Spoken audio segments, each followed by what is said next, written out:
नमस्कार मित्रांनो. केंद्रीय सरकारी कर्मचारी आणि पेन्शनधारकांसाठी आजची बातमी ही अत्यंत महत्वाची आहे. 8व्या वेतन आयोगाबाबत मोठी अपडेट ही समोर आली आहे.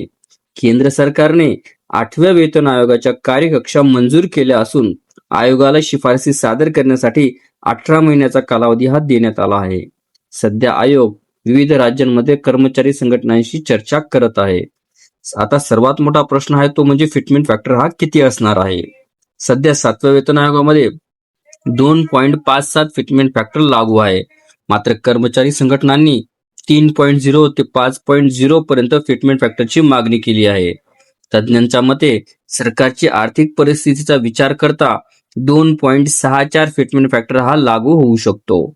जर फिटमेंट फॅक्टर 3.0 झाला तर सध्याचे 15,000 रुपये मूलभूत वेतन थेट 45,000 रुपयापर्यंत जाणार आहे. त्यामुळे लाखो कर्मचाऱ्यांच्या पगारात मोठी वाढ होण्याची शक्यता आहे.